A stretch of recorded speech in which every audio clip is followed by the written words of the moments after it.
Hukum Islam. Hukum Islam berarti keseluruhan dan perintah Allah yang wajib diturut oleh seseorang muslim, bertujuan untuk membentuk manusia menjadi tertib, aman, dan selamat. Berdasarkan kepada tujuan ini, maka ketentuan-ketentuannya selalu berupa perintah Allah. Dan perintah-perintah ini memuat kewajiban, hak, dan larangan yang harus dilakukan oleh setiap muslim dalam kehidupan sehari-hari. Hukum Islam berdiri pada 3 tiang pokok sebagai berikut. Yang pertama, hukum syariat. Dalam syariat memuat wahyu-wahyu Allah yang diturunkan kepada nabi-nabi dengan ketetapan bahwa wahyu-wahyu itu hanya akan berlaku selama dibenarkan dan dikuatkan oleh wahyu-wahyu Allah yang disampaikan kepada Nabi Muhammad sallallahu alaihi wasallam. Dari istilah itu juga dinyatakan bahwa hanya secara tegas dicantumkan sebagai wahyu Allah atau yang dapat dimasukkan ke dalamnya secara analogi saja yang termasuk syariat. Yang kedua, usul al-din. Usul al-din berarti pokok dari agama. Sebagai ilmu, ia dinamakan ilmu al-kalam, yaitu menguraikan tentang azas-azas agama. Juga disebut ilmu al-qaid al-iman, yaitu ilmu tentang kepercayaan, iman. Usul al-din sebagai ilmu yang menguraikan azas-azas keyakinan Islam bertujuan untuk memberikan pemahaman berdasarkan penerimaan akal. Yang ketiga, tasawuf. Ilmu yang dilakukan untuk menyendiri dan menghindar dari kehidupan material dalam mendekatkan diri mencari pertemuan dengan Allah dengan memperbanyak tobat, menjauhkan dari nafsu keduniawan, menerima apa adanya yang dimiliki dengan melakukan tarikat, tetap menjalankan penyempurnaan rukun Islam dan beribadat kepada Allah. Sumber-sumber hukum Islam. Adapun sumber-sumber hukum Islam, yang pertama, Al-Quran. Al-Quran adalah kitab suci agama Islam. Isinya berupa kumpulan wahyu Allah yang diterima oleh Nabi Muhammad Rasulullah melalui perantaraan malaikat Jibril.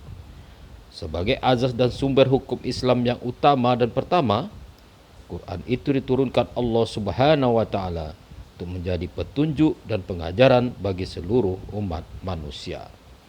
Yang kedua, sunnah.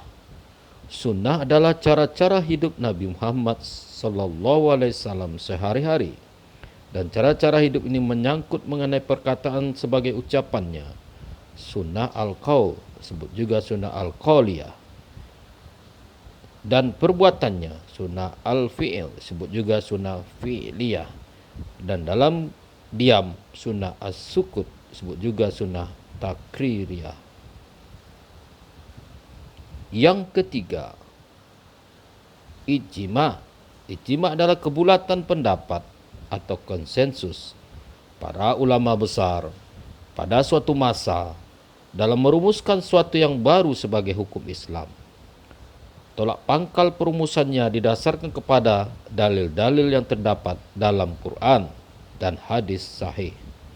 Dan apabila telah ada ijma, maka harus ditaati karena hukum baru itu merupakan perkembangan hukum yang sesuai dengan kebutuhan hukum masyarakat. Perumusannya tidak menyimpang dari dalil-dalil Quran dan hadis sahih karena ijma tidak merupakan aturan hukum yang berdiri sendiri. 4. Qiyas. Pengertian qiyas dapat dilihat dari 2 segi, yaitu yang pertama, menurut logika. Qiyas artinya mengambil suatu kesimpulan khusus dari 2 kesimpulan umum sebelumnya, silogisme. Yang kedua, menurut hukum Islam. Qiyas artinya menetapkan suatu hukum dari masalah baru yang belum pernah disebutkan hukumnya dan memperhatikan masalah lama yang sudah ada hukumnya yang mempunyai kesamaan pada segi alasan dari masalah baru itu. lapangan pokok sistem hukum Islam menurut mazhab Hanafi. Adapun lapangan pokok sistem hukum Islam menurut mazhab Hanafi yang pertama adalah lapangan ibadat, yaitu cara-cara menjalankan ibadah kepada Allah Subhanahu wa taala. Yang pertama, tata cara solat. Yang kedua, tata cara berpuasa. Yang ketiga, tata cara berzakat. Yang keempat, tata cara menjalankan haji. Yang kelima, lain-lain ibadat sebagai tanda bukti keyakinan yang dijalankan dengan kesadaran hukumnya dalam penyerahan diri kepada Allah.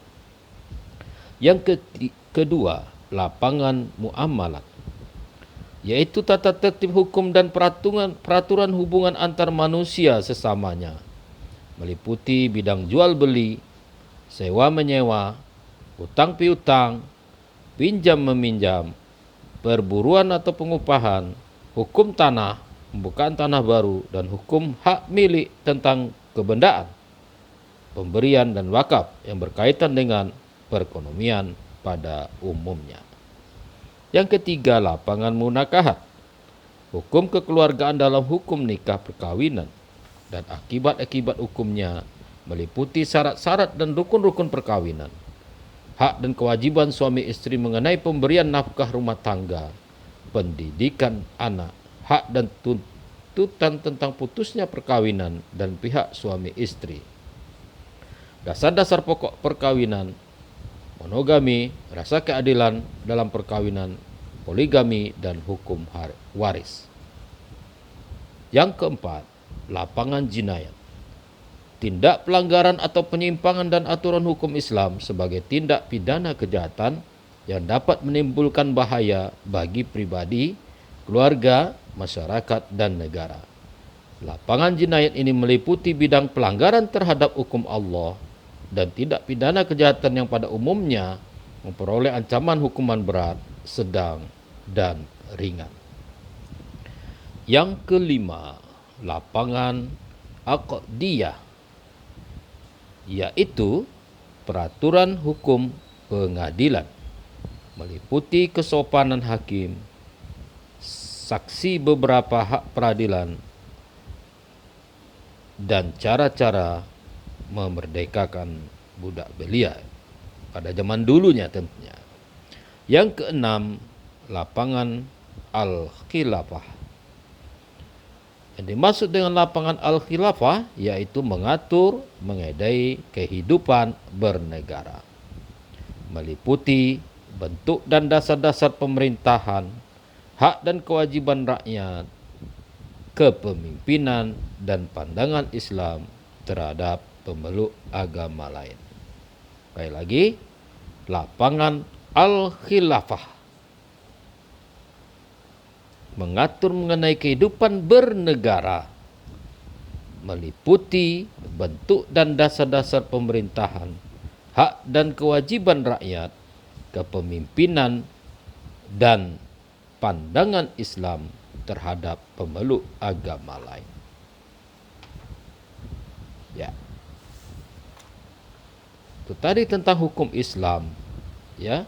Keseluruhan dari perintah Allah yang wajib diturut oleh seorang muslim, bertujuan untuk membentuk manusia menjadi tertib, aman, dan selamat.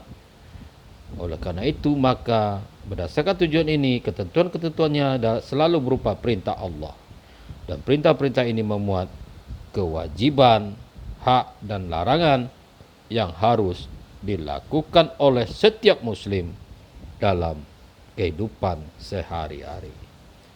Sekali lagi, ada 3 tiang pokok Islam, yaitu hukum syariat, usul al-din, dan tasawuf. Sumber-sumber hukum Islam: Al-Quran, Sunnah, Ijma', Qiyas. Selanjutnya, lapangan pokok sistem hukum Islam menurut mazhab Hanafi. Yang pertama, lapangan ibadat. Kedua, lapangan muamalat. 3, lapangan munakahat.